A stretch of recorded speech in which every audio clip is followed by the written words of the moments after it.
Look closer at this stone. It isn't dead.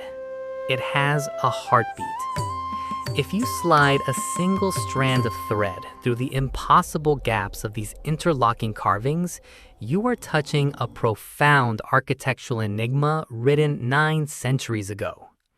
This is a place where solid rock was made to behave like fluid silk, defying the physical constraints of its medium. What you see before you is not a dead relic of a forgotten museum, nor is it a silent tomb. This is a living, breathing monument that watched empires crumble and dynasties break. It stood unyielding against the smoke of foreign conquest, the violent shifts of empires, and the slow, relentless wear of epochs. As the morning sun splits the horizon and illuminates this geometric masterpiece, we cross the threshold into a golden age of human genius. Welcome to Velapuri, the modern-day Belur, the earthly paradise of the Hoysala kings. Here is exactly how to get there. Belur is located about 220 kilometers west of Bengaluru, and the journey usually takes around 3 to 4 hours by road.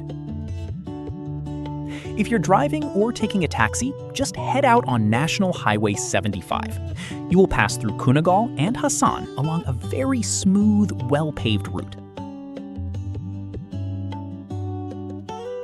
Budget travelers can easily take a KSRTC bus or a train from Bangalore to Hassan Junction.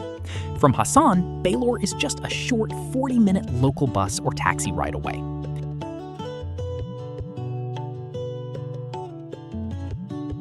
Make sure to leave early in the morning to beat the city traffic and get ready to explore the most beautiful Chennakeshava temple.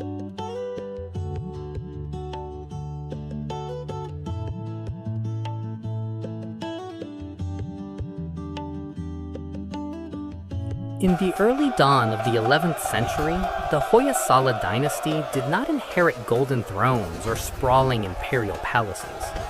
They emerged from the rugged mist-shrouded peaks of the Western Ghats as fierce hill chiefs and highly capable military commanders, initially serving as trusted vassals to the Western Chalukya Empire. From their wilderness stronghold, they did not just fight. They learned. They closely observed the mechanics of empire, quietly mastering the intricate arts of administrative statecraft while fine-tuning their ruthless tactics on the battlefield. But a subordinate peace could never contain their true ambition. They knew that to break free from the long, suffocating shadow of their imperial rulers, they had to do more than win wars on blood-soaked fields. They had to win the war of legacy. To assert their right to rule, the Hoysalas realized they had to outthink, out-engineer, and outbuild the very empires that claimed their allegiance. They would turn their wilderness into a cradle of architectural revolution. In the year 1116, an ambitious military strategist named Beriga completely shattered the long-standing geopolitical balance of southern India. At the decisive and bloody Battle of Talakaru, his forces crushed the occupying imperial Chola armies, driving them completely out of southern Karnataka. To mark this historic shift in regional power and to proclaim his absolute dominion to the world, the victorious monarch renounced his old princehood, took the grand royal name of King Vishnuvardhana, and immediately commissioned a monumental structural wonder in 1117, the temple originally named Vijayanagara. This colossal structure was never built to be just a simple place of quiet meditation. It was a loud, defiant statement of complete sovereignty. By planting this towering architectural marvel deep into the heart of his capital, Vishnuvardhana was carving a permanent message into the earth. The Hoysala dynasty had finally arrived, shaken off its old status as vassals, and risen to become a premier empire of the medieval world. A lasting empire cannot stand on the bloody edge of military victories alone. Beyond the noise of the battlefield, a profound spiritual shift was quietly unfolding within the very heart of the king. Originally born into the Jain faith and known to his subjects as Prince Bitiga, the monarch's ideological foundations completely shifted when the towering intellectual and teacher of Visistattva Vedanta, Sri Ramanuja Acharya, sought refuge within the boundaries of the Hoysala kingdom. Fleeing persecution elsewhere, the philosopher brought with him a revolutionary vision of devotion. Under his direct guidance, the king underwent a radical transformation, converting to Vaishnavism and renouncing his old name to become King Vishnuvardhana, the protector of the divine. This monumental shift instantly redefined the entire purpose of the architectural masterwork at Belur. The temple was no longer conceived as just a Cold War monument to celebrate a bloody victory over neighboring empires. Instead, it was reimagined as a living, breathing anchor for a new spiritual era, a physical manifestation of a king's reborn soul, carved into permanent stone. While King Vishnuvardhana held the iron sword of expansion, it was his legendary queen, Shantala Devi, who ruled the cultural court with supreme independent authority. While her husband championed his newly embraced Vaishnava faith, the queen remained a fiercely devout follower of the Jain path.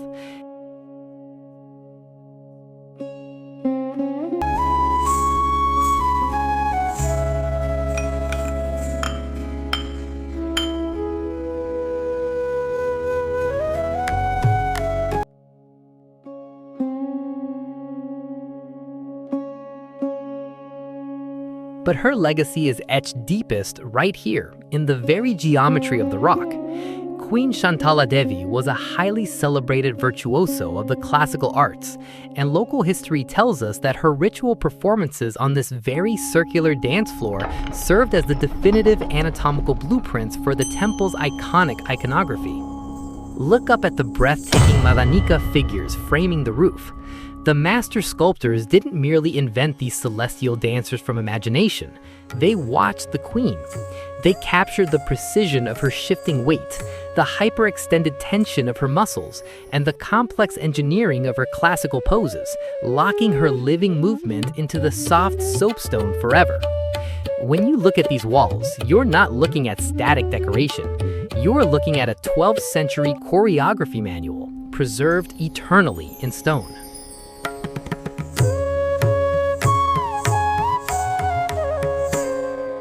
According to local folklore, Jakanachari left his native village in Karnataka shortly after his marriage to dedicate his life to sculpting. He traveled the region, crafting architectural masterpieces. Years later, he was putting the finishing touches on a grand idol at the Chennakeshava Temple in Belur. A young, brilliant sculptor named Jakanachari arrived. He declared that the masterpiece possessed a hidden structural error, a pocket of sand and water trapped within the navel. Upset that a stranger would question his perfect craftsmanship, Jakanachari made a solemn vow. He declared he would sacrifice his own right hand if the young man was proven correct. To test it, they smeared the idol's navel with sandalwood paste. As the paste dried, a single damp patch remained. Opening that exact section, they exposed the cavity containing sand and water.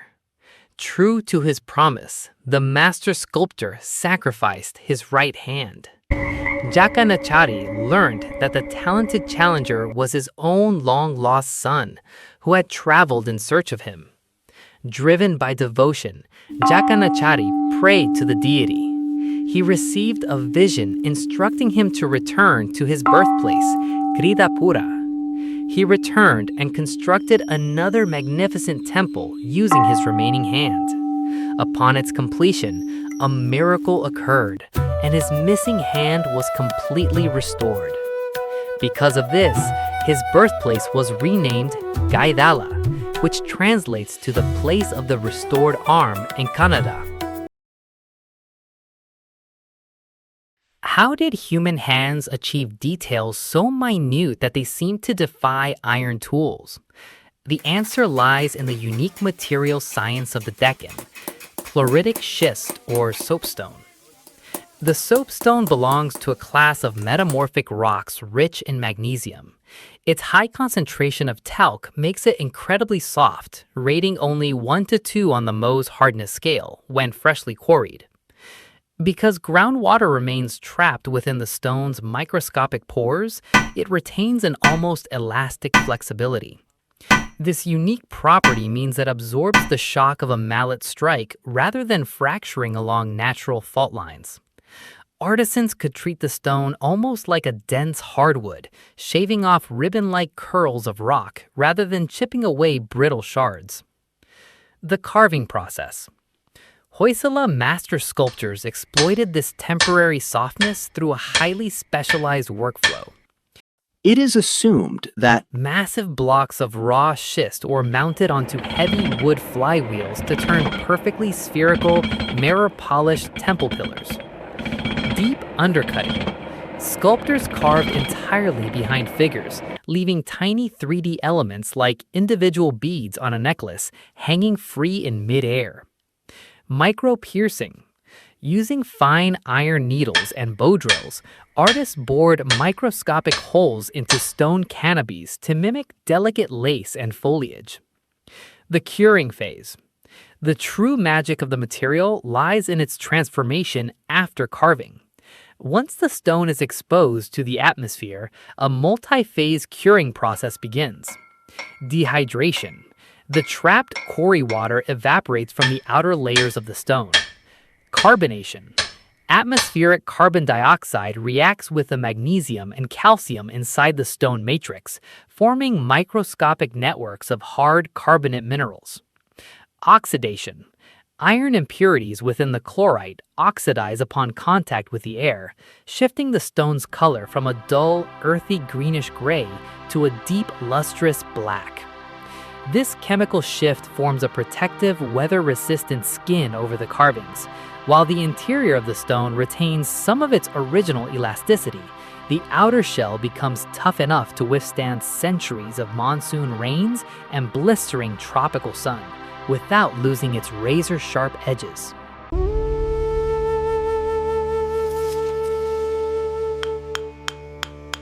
Greatness cannot be rushed. It is extracted from the earth, one heartbeat at a time. When King Vishnuvardhana consecrated the main sanctum in 1117 Christian era, he did not witness a finished masterpiece. He merely laid the foundation for an obsession. It would take exactly 103 years of continuous, grueling labor to bring this vision to absolute completion. For over a century, the Hoysala state poured its wealth, its intellect, into this sacred star-shaped platform. Empires rose and fell beyond these walls. Kings grew old and passed into memory, but the chisels never fell silent. Tools were not bought, they were inherited. Masters passed their knowledge down to their sons, and their sons to their grandsons. 103 years of hands carving the exact same stone, keeping the style flawless, unbroken, and eternal. This is not just a monument of faith, it is the ultimate triumph of human endurance. To maximize their artistic canvas, the master builders engineered a revolutionary star-shaped plan, a stellar Jagati platform projecting 32 sharp symmetrical points into the courtyard. This structural choice multiplied the surface area of the exterior, creating an endless zigzagging ribbon of raw stone. From the dark earth upward, the walls rise in a strict cosmic order, a physical manifestation of the universe itself. At the literal foundation, anchoring the temple to the terrestrial world, rest 644 unique elephants. No two are identical. each beast is individually carved, bearing the crushing weight above to represent absolute, unyielding strength and stability.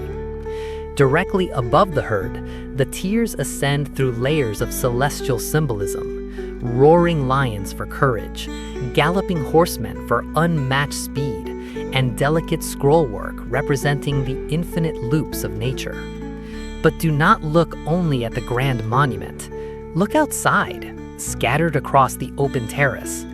These small, freestanding miniature shrines are not mere decorations. They are 12th century engineering prototypes. In an era before blueprint paper or digital simulations, the Hoysala architects carved these microstructures first, using them to test complex structural physics, interlocking joints, and weight distribution, before risking the collapse of the massive main sanctum. They are the stone blueprints of genius. Step closer. Step away from the grand architecture and look into the microscopic. The stones of Belur do not just speak, they whisper intimate, cosmic epics compressed onto panels no larger than a human hand. In this singular vertical relief of Mount Kailasa, 12th century master sculptors managed a staggering feat of artistic density, compressing an entire 5-tiered universe into a few inches of soapstone. Look at the base. Look at the demon king Ravana has trapped himself beneath the mountain. He puts every ounce of his colossal weight into uprooting the cosmic peak. His 20 arms are splayed, veins bulging, his stone eyes practically popping from their sockets under the unimaginable strain. He is a portrait of pure, agonizing effort. Step up the cosmic ladder.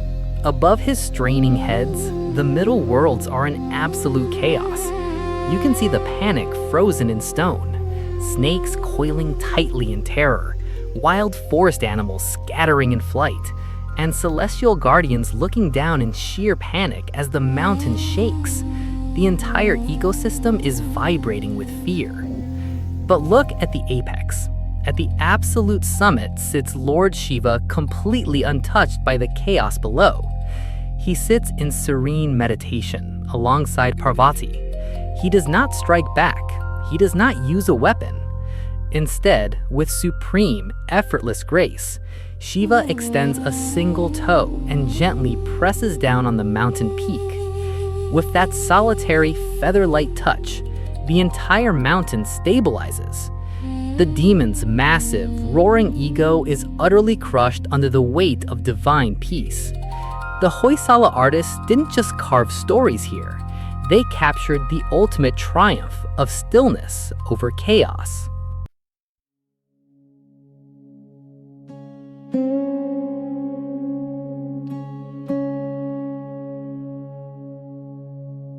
Before a devotee can enter the cool shadow of the inner hall, we must first pass beneath the overwhelming complexity of the Makara Torana.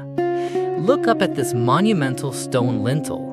It is an architectural masterpiece of pure, unadulterated density. From the open jaws of mythical sea monsters, the Hoysala sculptors unleashed an endless, swirling river of stone foliage. If you track the loops of these stone vines, you will discover the 10 incarnations of Vishnu, seamlessly woven into the natural geometry of the earth. It is a visual reminder that the divine is not separate from nature, but entirely entwined within it. Carved from a deep, almost liquid black chloritic schist, these sentinels stand as fierce, unyielding protectors of the threshold. Look at the staggering technical virtuosity of the artisans. They didn't just carve figures into the wall, they hollowed out the stone from behind. The heavy combat swords, the multi-layered dynamic jewelry, and the towering sacred crowns are entirely detached from the primary block of stone, hanging freely, suspended by nothing but the genius of 12th century engineering. Held in their hands are the eternal symbols of the cosmos, the Sudarsana chakra and the Panchayaniya conch shell. They do not just guard a physical door, they guard the mind. They challenge every traveler to leave their ego, their noise, and their earthly distractions outside on the stone steps, preparing them to face the absolute stillness of the universe waiting just beyond. Step out of the blinding meridian sun of the Deccan Plateau and cross the threshold into a different reality. You have entered the Navaranga, the cool, atmospheric, 48-pillared central congregation hall of the Hoysala Empire. Here, inside the core of the Chennakeshava Temple, the very nature of stone undergoes a radical transformation. Look closely at the pillars supporting this massive roof. The raw, matte texture of the outdoor soapstone is entirely gone.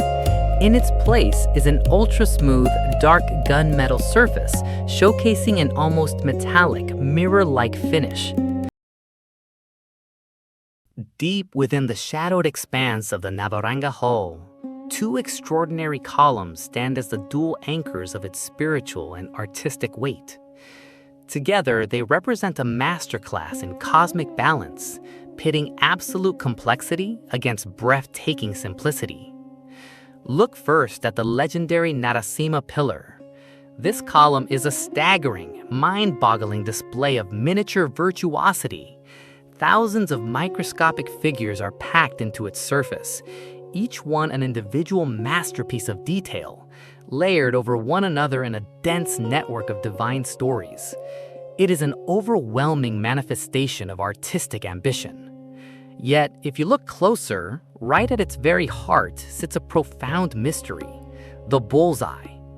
This small, solitary square is completely blank. It is a perfectly smooth, uncarved surface left empty by the master sculptor as an open, defiant challenge across the centuries. It was a dare to any future artisan who believed their hands were skilled enough to carve something more perfect than the work surrounding it. 900 years have marched by, and that space remains untouched. It stands as a monument to the humility of a master who knew when to let the stone breathe. Directly opposite this intense, masculine monument stands its perfect cosmic counterpart, the Mohini pillar. This elegant column beautifully balances the aggressive energy of the Narasimha pillar with a fluid, mesmerizing feminine mystique. It showcases Mohini, the only female avatar of Lord Vishnu, emerging from the dark stone with a flawless, unblemished polish. Look at how the rigid chloritic schist yields to the artist's vision, transforming into soft, rounded contours, delicate stone loops, and jewelry that hangs like real gold thread. Where one pillar demands your awe through sheer complexity, the other captures your soul through the pure, undulating grace of form. It is the ultimate dialogue between strength and beauty, captured eternally in stone. To experience the absolute zenith of Hoysala engineering and the crowning climax of Belur's architectural genius, you must look completely upward. The vault of heaven is a staggering architectural illusion. This massive inverted corbelled dome contains no mortar, no cement, and no modern binders. It is an engineering marvel held together entirely by gravity, perfectly calculated structural interlocking blocks, and immense stone tension rings that channel thousands of tons of crushing force outward into the surrounding pillars. Suspended completely unsupported from the absolute apex of this cosmic vortex hangs the monolithic Bhuvaneshwari pendant. If you use a powerful macro lens to inspect the very tip of this hanging block, you will find a level of microsculpting that borders on absolute madness. Here, the artist carved the terrifying avatar, Ugra Narasimha, ripping apart the Demon King. Look closer at the gruesome details frozen in the rock. The intestines being violently torn from the demon's abdomen are not just carved on the surface, they are hollowed out into thin, completely empty stone tubes. The master sculptors hollowed the stone out from the inside, creating physical voids you can see right through with the naked eye. This gravity-defying feat required an impossible sequence of construction. Master sculptors worked on the flat ground for years, carving this top-heavy stone plug out of a single piece of chloritic schist. Once perfected, a complex system of wooden scaffolding and pulleys hoisted the multi-ton masterpiece into the air, locking it into the ceiling using a precise, hidden tongue and groove joint. It is the very weight that should bring it crashing down is what keeps it locked perfectly, immovably, in place. It is a monument where cosmic violence and perfect mathematical stillness hang suspended forever. Step back out into the sunlit expanse of the courtyard, and you are confronted by an absolute marvel of ancient mechanical physics, the legendary gravity pillar. Rising nearly 42 feet into the sky from a single block of solid stone, this towering monolithic obelisk looks like a permanent fixture of the earth. Yet its structural reality defies everything you expect from a heavy stone monument. The gravity pillar has absolutely no deep foundation dug into the earth, no mortar binding it down, and no interlocking underground anchors holding it steady. It balances on this stone platform purely by the distribution of its own massive weight and an impeccably calculated center of gravity. The ancient engineering behind this alignment is calculated with such staggering precision that the pillar does not even rest on its entire base. Instead, its immense weight is distributed on only 3 corners of its square footprint. The master builders deliberately left the 4th corner elevated by a fraction of a millimeter, just enough for a thin piece of paper to slide completely and cleanly underneath the multi-ton column without snagging. This gap is not an accident or a modern shift in the soil. It is brilliant 12th century environmental engineering. By allowing a pocket of air to pass freely underneath its foundational footprint, the architects prevented dangerous harmonic vibrations from building up during violent monsoon storms. The wind cannot trap the column or tip it over because the structure breathes, dissipating the kinetic energy naturally. For over 900 years, through earthquakes, torrential rain, and shifting temperatures, this stone giant has remained rock steady, a timeless testament to the laws of balance.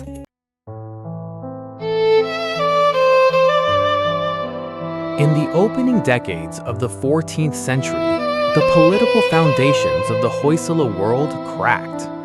The clouds of medieval war swept across the Deccan Plateau as the relentless campaigns of the Delhi Sultanate pierced the heart of the empire.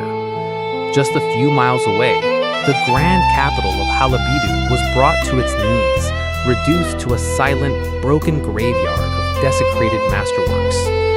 Belur, too, felt the violent shockwave of invasion. Its outer defensive walls were breached, and its monumental wooden gate towers were put to the torch, collapsing in ash. Yet, while the capital perished, a miracle of resilience occurred here. Whether protected by the sheer physical density of its interlocking stone layout, or spared by the changing tides of war, the core sanctum of Chennakeshava escaped systematic demolition. The invaders moved on, but the spirit of the stone endured. When the rising Vijayanagara Empire stepped into the vacuum of power, they didn't just rebuild the borders, they restored the soul of Belur. The broken gateways were raised anew, the inner sanctum was fortified, and the sacred altar fires were defiantly relit. Because of this unyielding endurance, Belur never suffered the tragic fate of becoming a dead museum or a silent archaeological park. 900 years later, this monument has never grown cold. The oil lamps still burn with the exact same intent, the incense still rises into the ancient rafters, and the masterfully carved stones continue to sing their eternal song. Empires are mortal, but true art is immortal.